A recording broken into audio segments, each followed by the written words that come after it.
welcome to a brand new season in the REIS Get Connected Asphalt Rally Championship. For the opening round, we have come to the Epynt military base, which has been hosting rallying for almost 50 years. We're here for the annual tour of Epynt. First on the road this morning is last year's winner, Steve Simpson. He's closely followed by Damien Cole, who is the championship winner 2 years consecutively. He's trying to make it a hat-trick this year. However, this hasn't been done since the mid-90s. And with a WRC lineup now in double figures, he certainly knows what an uphill battle this will be. Steve, last year's winner on Epynt, does that give you an element of confidence, or is it overshadowed by the entry list here this weekend? I think it's overshadowed by the entry list. We've never seen anything like this, so it's going to be a cracking event today. You know, spectators are going to got something to enjoy. Into a new season, into a new championship. I know you want to make this your hat trick, Damien, but what an entry we've got here at the Tour of Epynt today. Yeah, it's a very good entry. We've got a lot of competition today. I think there's 75 championship entries, and I got a great big yellow Subaru right on my back bumper at the start, so we've got to try and keep him behind us all day. I'm sure it's going to be, Melvin's going to be a big challenge today. Well, Melvin, certainly you're no stranger to the Epynt military ranges. Well, it's been about 2 years since I've been here, you know, but looking forward to it, you know, see how it goes. Mr. Indry, back to attack, 2012 championship. Thank you very much, Brad. I'm really looking forward to it. I'm very nervous, but we'll get these first ones out of the way because it's a bit greasy, and then no more excuses after that, I reckon. 5, 4, 3, 2, 1, go. Flat left through banks, 15. Flat left over crest. So for Damien Cole and Dave Engwell, it would be the perfect start.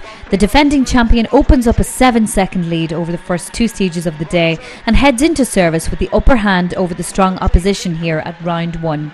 Left 2 don't cut, and right 1 jump.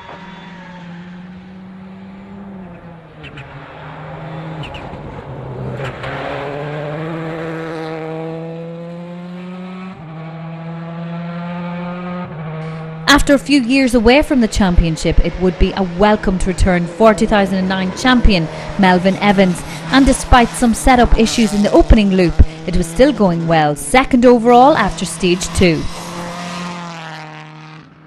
Last year's event wasn't kind to Peter Lloyd, spinning out midway through the day and retiring soon after. This year, however, it was a good start, third overall, and equal on times with Evans at this stage.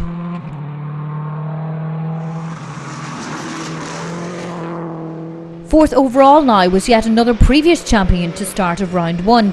2007 champion Steve Simpson won here last year, so the pressure was on to repeat the victory. But it wasn't going smoothly so far. Small suspension problems dropped Simpson and co-driver Patrick Walsh a few seconds, putting them 19 seconds off the lead now. For John Indry to say there would be no more excuses this season, he must have been confident in the setup he developed towards the end of last season.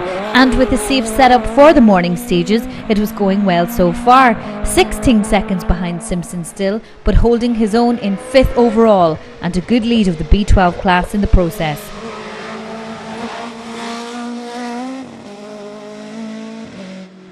For Graham Coffey, it was a new co-driver and a new colour scheme for round 1, and it was going well so far as the pair lie in 6th place going into service.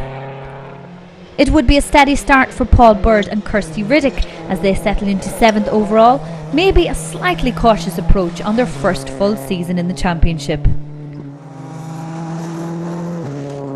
Problems right from the start for John Stone and Rob Fagg as they have clutch problems in the Skoda WRC. They do, however, set 5th fastest time on stage 1 before dropping down to 8th on stage 2.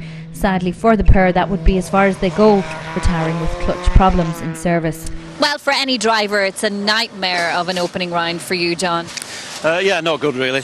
Straight off the first stage, slipping clutch. We knew there was something wrong, but it's the way it goes really in rallying, isn't it? And we'll be back for the Manx. A return to the stages after a long absence for Andy Fenwick and John Vance, and a new car in the Hyundai WRC. Unfortunately, no testing in the car means they take a cautious approach to the slippery first stages and settle into 9th place now.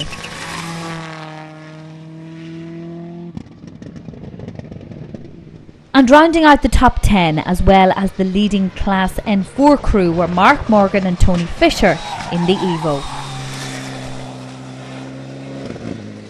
definitely a good start to your attack on the 2012 championship, Damien.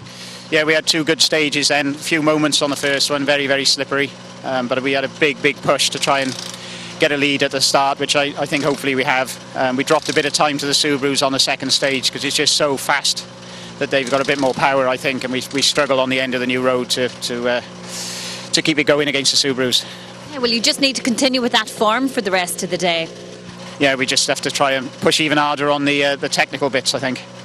We went out, I thought it would be brave going on like a fairly hard tyre, and with the new tarmac surface up here, the first stage we spun nearly 4 times, so I knew the clock was ticking away, and the last section of the stage then was a bit better, but just can't get no heat in the tyres, so my fault totally. I should know better. No doubt you'll make that change now. Oh yeah, definitely, but it's getting drier, but I think I'll go back to a softer tyre and then change midday, I think. Yeah. Are you finding the stages overly slippery there this morning? Very slippery, especially the first one, but it'll get better as the day goes on. Now the sun is out and it'll dry up a bit, so hopefully we'll go a bit better this afternoon. So you won't be taking a cautious approach going into the second loop? No, you can't, you've got to go hard. A very short opening loop with just 2 stages, Steve, so are you content or not? Yeah, we got round, that's the main thing, so it's a bit tricky out there, the conditions, and we seem to have something wrong with the front damper though. We've just turned the clicks up and we'll see if we can resolve it, Well, that's got to have gone to plan for you, John. I mean, mixing it up with the WRC guys now.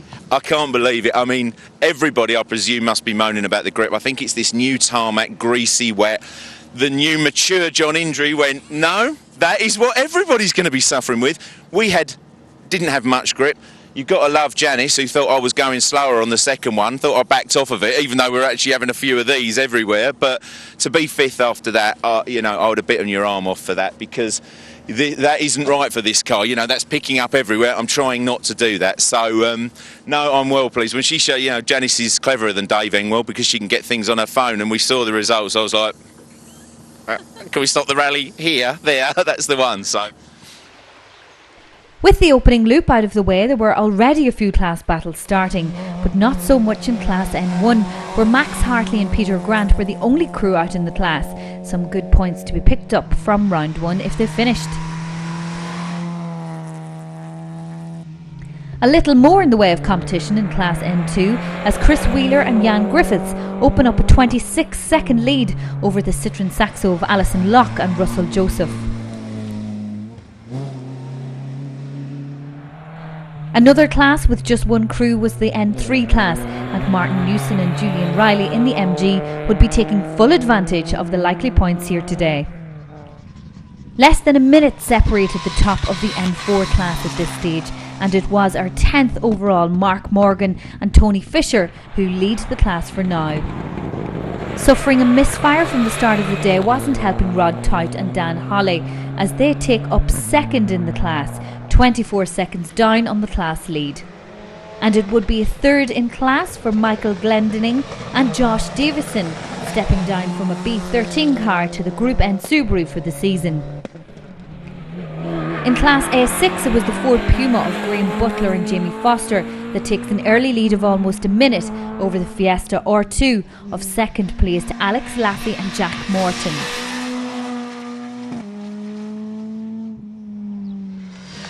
In Class B9 it would be last year's champion Stuart Spire and Peter Williams who take the early lead, over a minute ahead of Paul Rees and Brian Hull at this stage. Followed just 3 seconds behind by Stephen Brown and Paul Stringer in the Nissan Micra.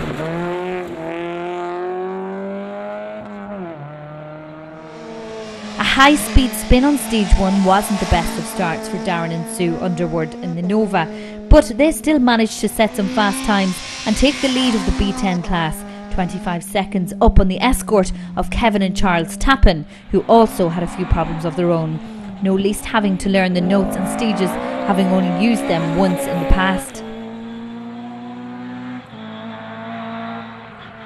Simon Chapman and Tony Green set a further 7 seconds back in 3rd place. In Class B11 it would be Graham Hollis and Alan Jones who take the early advantage by just 15 seconds over the escort of Ian Kenvin and Ian Meakin.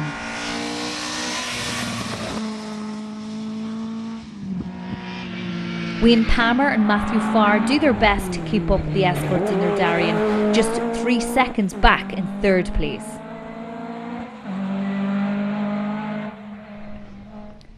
Class B12 sees our man of many words, John Indry, 22 seconds ahead of fellow Darien crew Mark Straker and Keith Hounslow. Washington James takes his Darien to third in class, clearly the car to have in this class.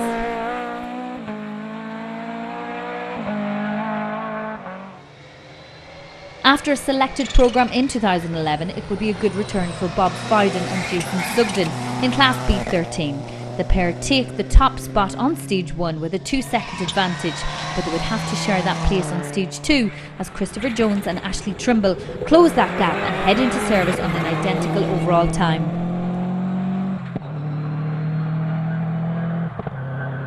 After a mixed season in 2011, it would be third in class so far for Adrian Spencer and Mark Hewitt, just 9 seconds off the lead after Stage 2. So here's a reminder of the results after the first loop of stages.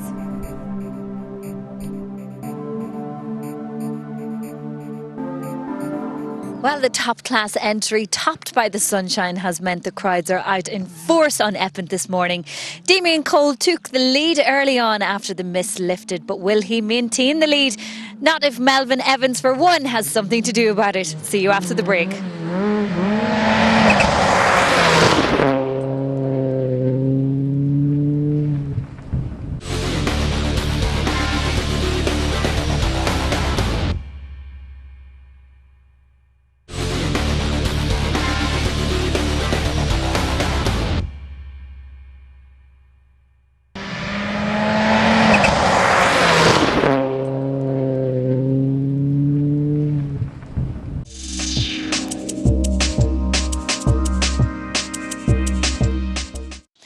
Here we are at the RAF military base in Marham to meet one of this year's competitors, Chris Deakin, and to see what he's been working on over the winter season.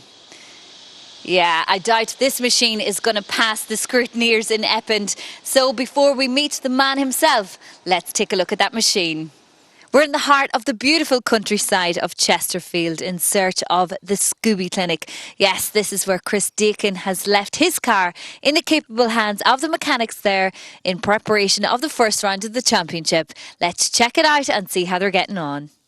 Well, here we are inside in the Scooby Clinic, and I'm here to meet with mechanic Neil, the guy whose the responsibility lies in your hands. This car has to be ready for next weekend.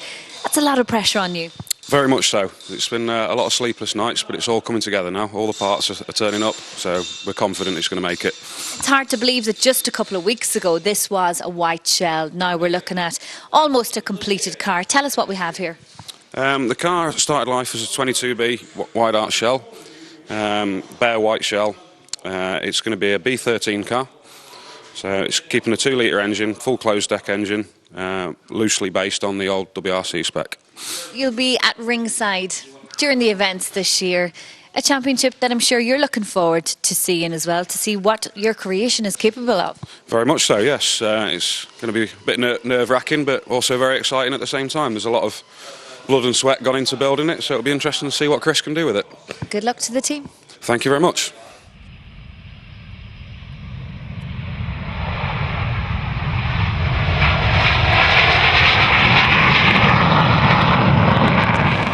So Chris, it's almost time to attack the 2012 Asphalt Rally Championship. We've been up to Chesterfield, we've taken a look at the machine there, the Subaru.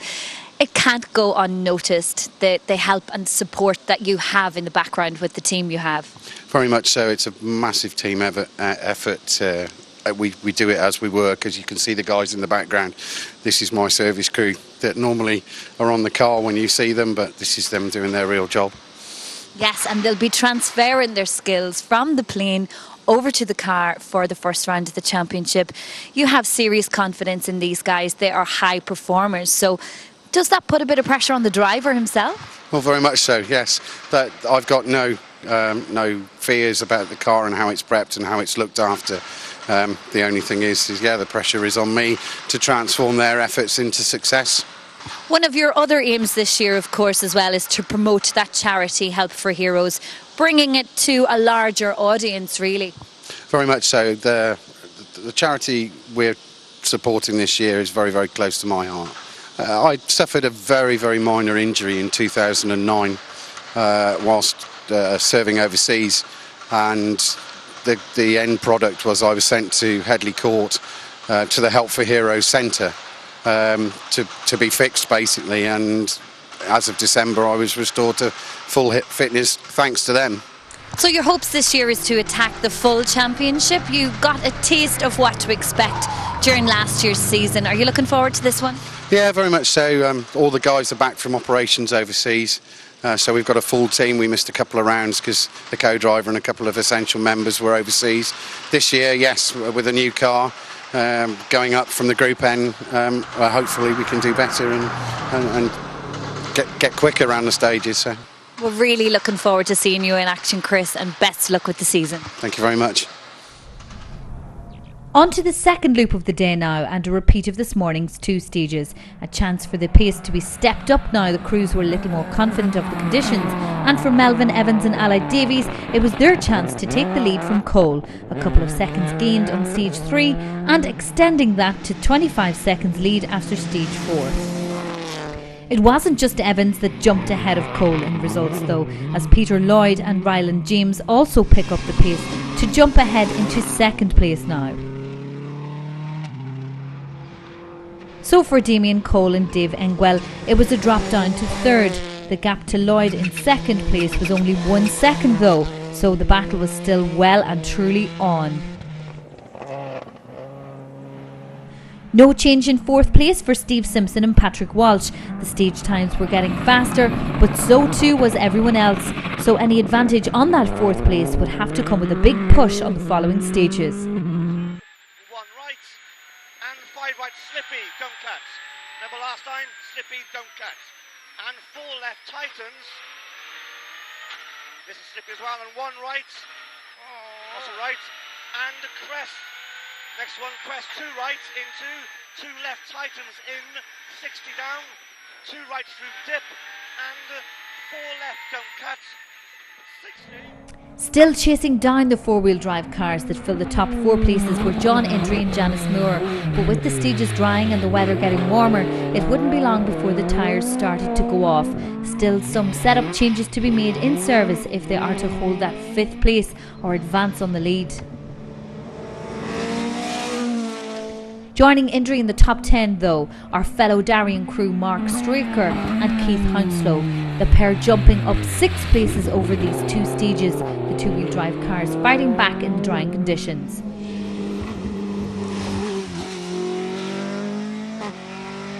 Unfortunately for Graham Coffey and Howard Pridmore, this charge from Mark Straker means they dropped down a place into 7th, just 2 seconds off the pace.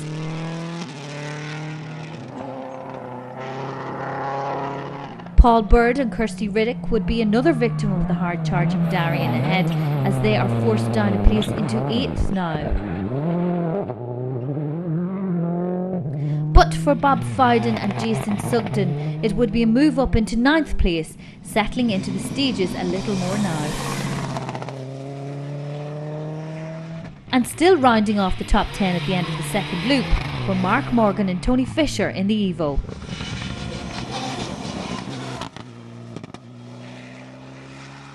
Unfortunately, stage 3 would be the end of the road for Christopher Jones and Ashley Trimble as they rolled the Subaru-powered Focus out of the event mid-stage.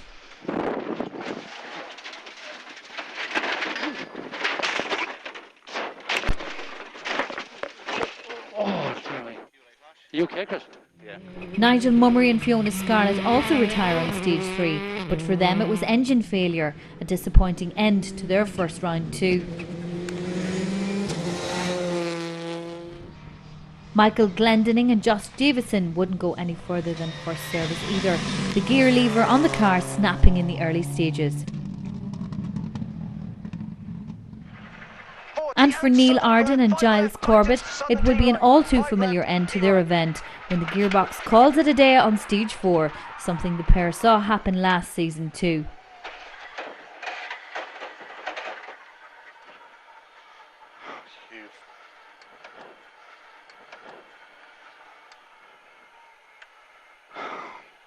Sorry, George.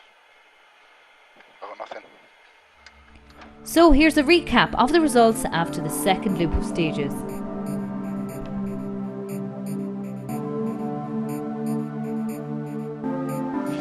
Well, Melvin, certainly that tyre swap seems to have worked for you. Yeah, definitely. I thought it would work, and it did work. It proved the car felt good, great, handling lovely. So I'm going to venture back into the harder ones for the next one long loop now. So hopefully it's the right thing. We're still learning a bit here, but there's a lot of time to be made here. Did you expect to take that much time out of Damien on that second loop? Yeah. No, I was hoping to, and now we got them all together. I just want to get really close to him on this one now again, and hopefully we can, But it's only a slip for me. I'm pushing hard in places, so I need to use my head as well, Peter, the pace certainly is not slowing down out there. Melvin is on a charge as well as Damien. He's on a charge, and we are as well, and the pace is very, very fast. It's dried out now, and it's really gone hard. We'll say it's a long 20 mile next, so we'll have to change to a harder tyre and possibly get a bit more grip. How did you find the second loop? Oh, very good. A lot better, a lot more committed, Yeah, it's dried out a lot, it's better. But Damien, the Tour of Epynt has certainly brought the crowds out today. That's important, being the opening round in the championship. Important for you as well, of course, involved on a sponsorship level. Yeah, hopefully this year we're going to take the championship up to a new level. Now we're involved with REIS and with the TV coverage again this year, and we've got a great entry. I think there's 75 registered crews, which is a lot more than we had last year. And I think the amount of spectators out today has demonstrated the interest in the championship as well. It's evident, from the entry list this morning, it has attracted, guys, it's a top-class drawer. Yeah, very, very high-class entry. Shooting myself in the foot a little bit, going for the Triple Crown, going for a third championship in a row. But there's no point in making it easy. It'd be better to win it with a big battle all year. You've had a second taste of the military stages now this morning, so how has that gone? Not so well on the second loop. Melvin Evans has taken a fair bit of time out of us, so we need to regroup, and now we've got 3 long stages, so we need to try and take some time back now. Steve, the position hasn't changed, has the pace? The pace has certainly changed, yeah. The last 2 there, we've taken 30 and 20 out of each of the stages. I thought we might have just pushed us up a bit, but obviously the other boys have upped the game a bit as well, so all stale. Do you have any answer for the likes of Peter Lloyd, Damien Cole or Melvin Evans at the top? There doesn't seem to be at the minute, but we're just going to change the tyre now to a harder compound and just see if we can push that a little bit harder. The pressure's on, John, to get back out, but you seem to be holding off the pressure for the moment. Yeah, we do. We still stayed on soft tyres there, and they went off on the 4th stage. But not too bad, I don't know, whatever, you can convince yourself of a few seconds. But so we've just come back and put the right tyres on, because this looks like it's set for the day now. So you just said I was 5th, and we obviously held off Paul Bird, so you can't argue with that. So the Welshman Melvin Evans managed to blow off the cobwebs and sweep that lead from Damien Cole. But can he remain in the hard charging form? Join us for more action from Epynt after the break.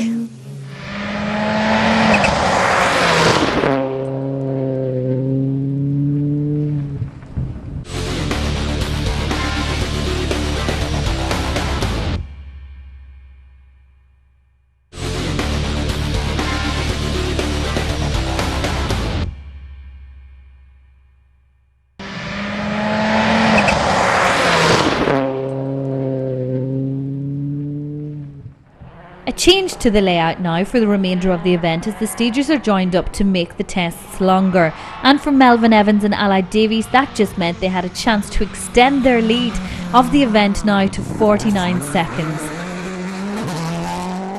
Evans may be pulling away from the rest of the field now, but at least for Damien Cole and Dave Engwell, it was a move in the right direction once again. They take back a place now and move up into second.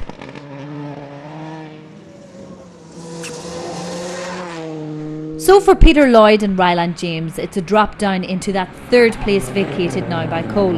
The difference between the pair still only 2 seconds, only now it was Lloyd doing the chasing. Still no change for Steve Simpson and Patrick Walsh as they stay outside the podium places, unable to make any advance from their 4th place they held for most of the day.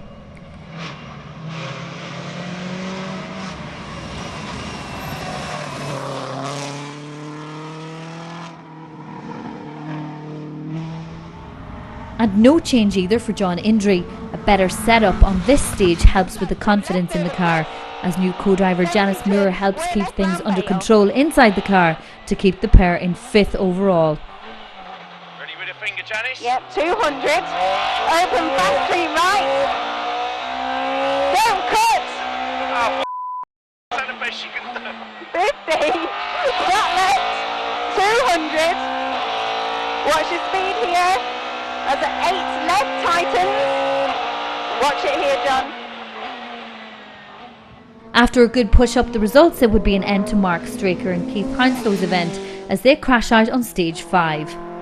Paul Bird and Kirsty Riddick jump up a few places on this loop now to 6th overall, going well for their first time over these stages.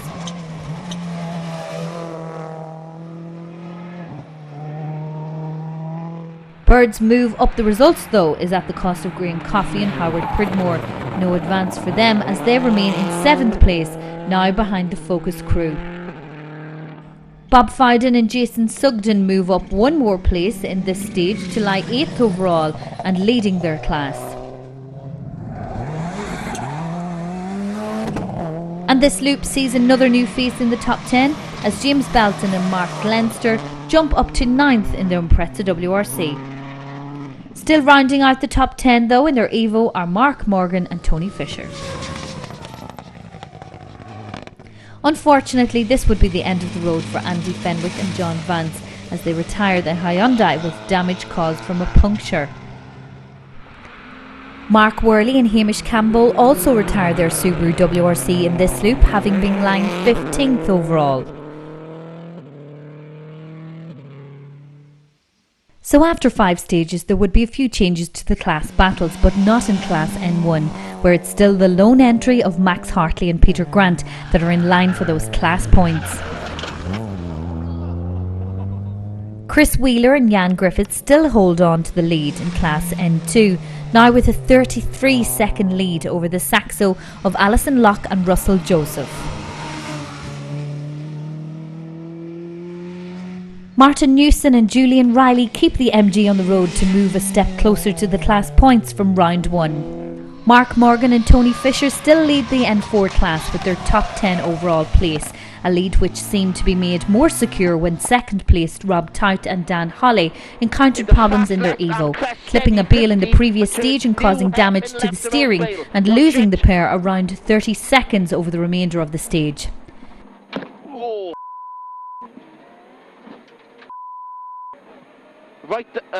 Right absolute and medium right keep in.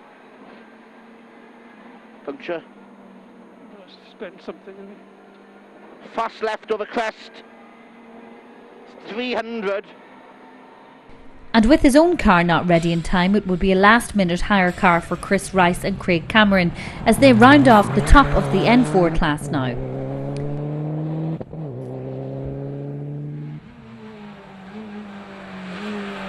No change in Class A6 as Graham Butler and Jamie Foster extend their advantage to over 2 minutes now from Alex Laffey and Jack Morton in the Fiesta.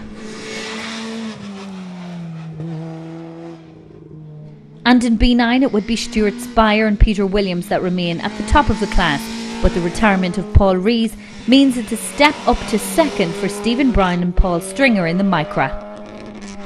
Despite minor early problems, Darren and Sue Underwood still command the lead in the B10 class by 40 seconds over the escort of Kevin and Charles Tappan.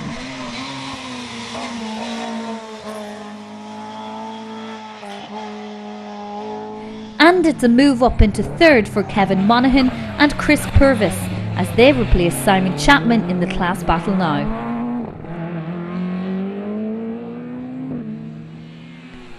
No change in the lead of Class B11 as Graham Hollis and Alan Jones extend their advantage to over 40 seconds now ahead of Wayne Palmer and Matthew Farr following the loss of Ian Kenvin. This all means it's a step up to third in class for Matt Beebe and Paula Winscoe in the MG, a further 40 seconds back from second. John Indry and Janice Moore continue to dominate the B12 class, with their closest challenge coming in the form of Washington James in the similar car, over 3 minutes off the pace of Indry now, not helped by over a minute and a half of road penalties for a late arrival. Steve Cressy and Sam Collis step up to third in class now, a further 30 seconds behind the Dorians. In B13 it was still Bob Fowden and Jason Sugden that lead, almost a minute and a half lead at this stage. But it's a move up to second in class for Adrian Spencer and Mark Hewitt following the exit of Christopher Jones with that accident on stage 3. Richard Clues and Barry James step up to take third in the B13 class now in the Impreza. So this is how the results look after stage 5.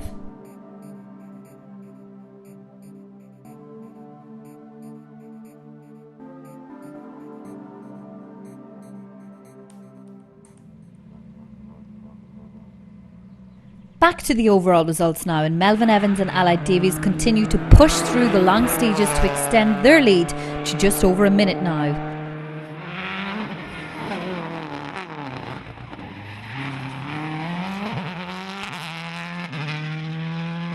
Damien Cole and Dave Engwell also pick up the pace a little to extend their second place advantage to 8 seconds now with just one stage remaining.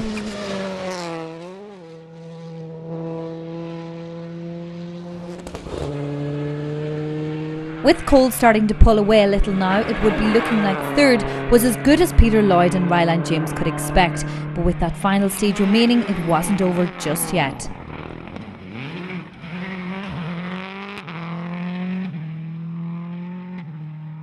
For Steve Simpson and Patrick Walsh, however, it would have to be a big push if they were to gain a podium place. 21 seconds down on Lloyd at this stage for the 2011 event winner. John Indry and Janice Moore would be another crew to have to choose between push or play it safe.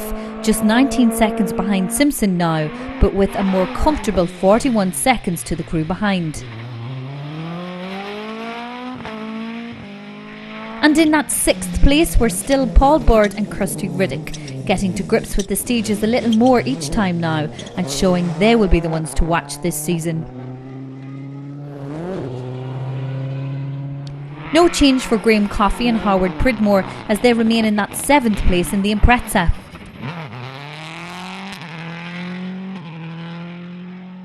And no advantage either for the B13 class leaders Bob Fowden and Jason Sugden as they hold on to 8th.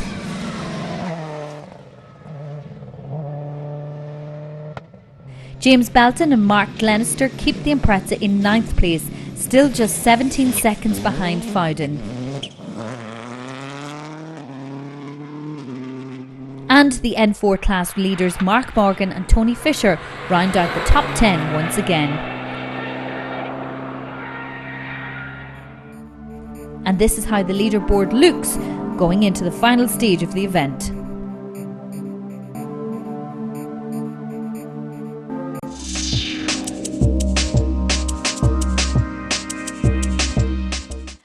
Well, we all had confidence in the team, Chris, and the car arrived, albeit they were working on this car until the early hours this morning. Yes, we left Chesterfield at Scooby Clinic at 3 a.m. this morning and arrived here at 8:25. Fantastic.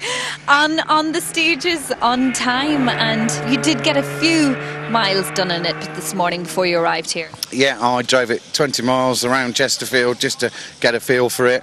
Not at competition speed, obviously, just driving it like a normal road car, and then all hell let loose this morning. No doubt that opening loop was definitely a difficult one for you. Oh, very much so. It was totally unknown to me. It was as it was going to be, a real handful.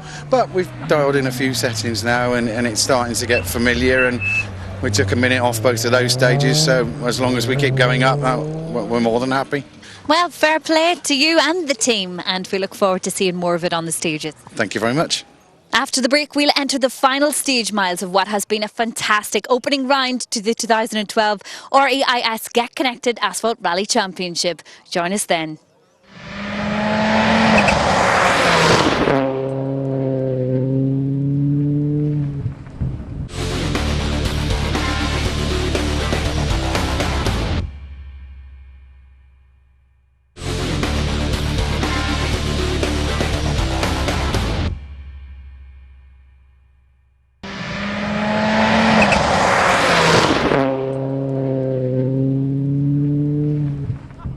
So at the end of an unusually warm opening round, let's have a look at how the final results were decided.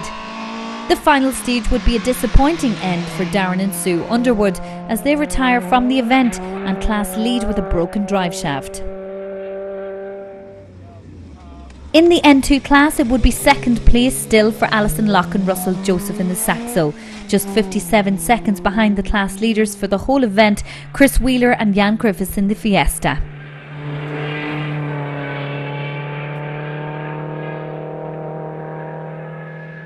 All Martin Newson and Julian Riley had to do was finish to take the points in Class N3, and they did just that in their MG.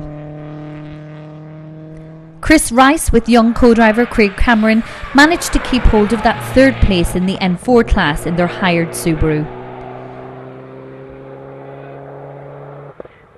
While Rob Tite and Dan Holly overcome the earlier issues to keep hold of their second place in the N4 class. But it's a class win for Mark Morgan and Tony Fisher, who held that lead from the start, a win of over a minute at the end of the day.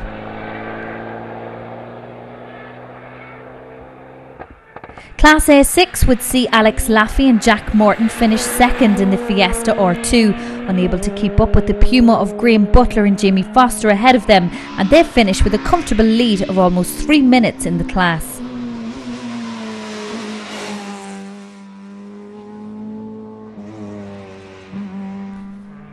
Two finishers in the B9 class mean that it's the runners-up spot for Stephen Brown and Paul Stringer in the Micra, while Stuart Spire and Pete Williams stormed to a massive 6-minute victory at the end of the 7 stages. For Kev Monaghan and Chris Purvis, it would be a bitter blow as they retire in the final stage when one of the wheels came off the Corsa. This means that the final podium place in the B10 class would be taken by Richard Bliss and Jamie Vaughan in the Honda Civic. Craig Josie and Nigel Hewitt get their championship off to a good start with second in class on round 1. But it's a win for Kevin and Charles Tappan in the Escort as they take up the top spot following the retirement of Darren and Sue Underwood. B11 would see the Darien of Richard Merriman and Kath Curzon round off the podium places in third, 1 minute behind the similar car of Wayne Palmer and Matthew Farr.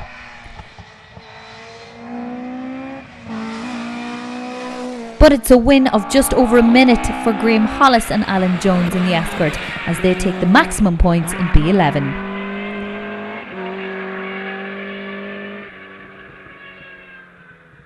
Steve Cressy and Sam Collis keep hold of the third place in the B12 class at the end of the day in the Escort. While Washington James brings home the Darien second in class, still some 4.5 minutes off the class leaders John Indry and Janice Moore though at the end of the event.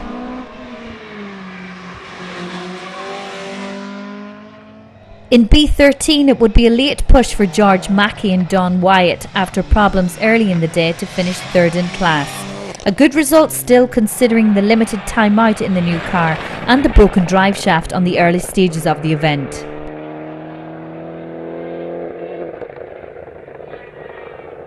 For Adrian Spencer and Mark Hewitt it would be a second place finish, good points to take away for the season ahead. And having dominated the class all day, it would be a B13 class win for Bob Fowden and Jason Sugden in the Impreza. So that just leaves the overall results now, and rounding out the top 10 as they had been all day were Mark Morgan and Tony Fisher in the Evo, the pair of course taking the N4 class win too.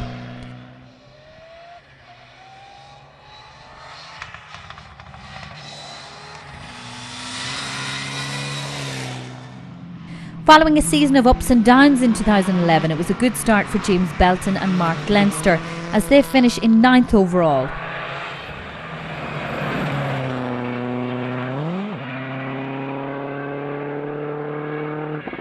B13 class winners Bob Fowden and Jason Sugden finish in 8th overall.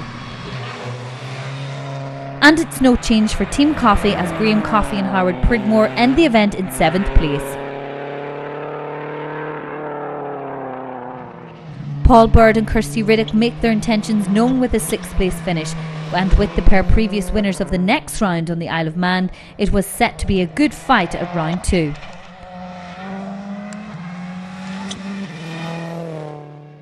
No unnecessary risks for John Indry and Janice Moore as they drive to that 5th place finish, and with 4 World Rally cars ahead of them, it was a result to be happy with.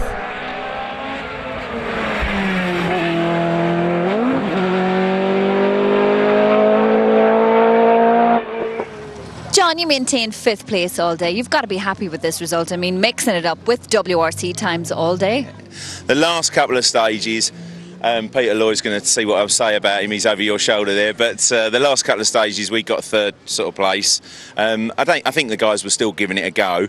We're almost on the dry pace now at the end. Almost. I can push it to that level, but she does get a bit skitty when it goes like that. We're obviously getting it on, on the straight bits. But yeah, really, really pleased with the way that's gone. There isn't a scratch on it. The other Darians have had some problems trying to beat us, really. The pictures of me on their dartboard, I'm sure. But, so we've won that. I think we won the Millington Challenge and the rear-wheel drive thing. So, and listen, all 4 guys finished, didn't they? We were 5th from the get-go. So, another day that could have been a 3rd or something like that. So I don't know that Pete's doing the whole championship. So, I'm really pleased. We finished 9th, I think, on the first round last year. But I came over the finish line there, and I'm like punching the air. Who needs a World Rally car? I do actually, but no. In the end, there was no answer for Steve Simpson and Patrick Walsh as they have to settle for 4th place. The speed was there from the start, but unfortunately for the 2011 winners, it was also there for their competition this weekend. Well, you didn't get to repeat the win here today, Steve, but what a battle it was. Yeah, it was a great battle. I think we'd lost it in the morning. We lost too much time on the first 2 stages. And to be fair, we just couldn't keep with the pace of them. Even after that, Damien's been well on it. Melvin's been just, flying. So, and Peter, again, we've been nip and tuck with Peter, but we've just not been quite there today. It gives you a taste of what to kind of expect for the rest of the year, doesn't it? It does, yeah. It should be a great season this year. So we'll just have to see how it goes on the next round. So it's a podium place for 2010 event winner Peter Lloyd and Ryland James as they are unable to find anything in reserve for that final stage.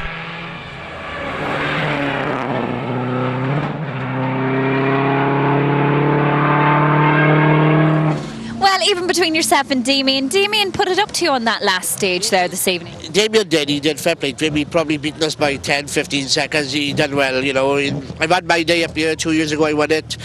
He won his day. Today wasn't my day, wasn't Damien's day, it was Melvin's day. Well, no one could really predict who was going to win this event today with the lineup of WRC cars. Well, absolutely fabulous to see 12 World Rally cars, 4 or 5 big Darians, escorts and everything. Fantastic. I don't think you'll ever see this again. This was absolutely fantastic. It was like Ireland it was 5 years ago.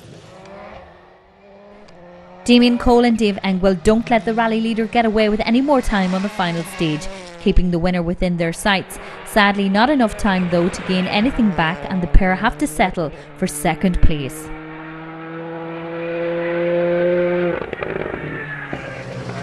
So the win didn't come today, Damien, but it certainly gives you a taste of what this year is going to be about. Yeah, very competitive, I think. Melvin's shown today that there's another level. So I think we've all got to step up a bit if any of us want a chance of winning a championship if Melvin's going to keep entering the rounds. Is there an answer to Mr. Evan? Well, I'm sure there is one, but I don't know what it is at the moment. You're definitely going to have fun trying to find it, no doubt. We pushed really hard through the last stage, took 6 seconds from Peter, but I think Mel was still 3 seconds quicker than us, so he even beat us on the last one. So it's a win for Melvin Evans and Allied Davies on the return to the championship. Melvin also a previous winner at round 2 on the Isle of Man, so definitely one to watch out for when we head there for round 2.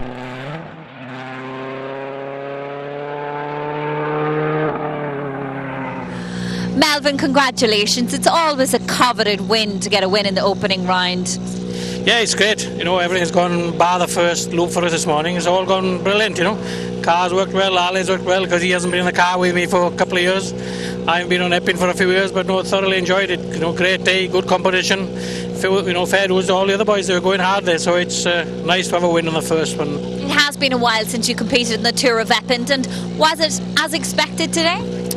Well, I don't want to be confident, but I was hoping to be there or thereabouts, and I'm not sure. I think the last time we did it, we won it, and to win it again is really great. And it's good for the championship, nice to see Paul Bird and a few other boys coming in to do the event. It's a great place, and I hope they all enjoyed it. It's nice to have that comfortable feeling to take maximum points into the second round, of course, which will be on the Isle of Man.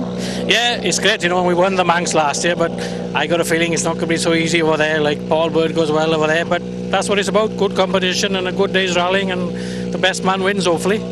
Congratulations! Enjoy this one. Thank you. So here's a recap of the final results from the end of round 1.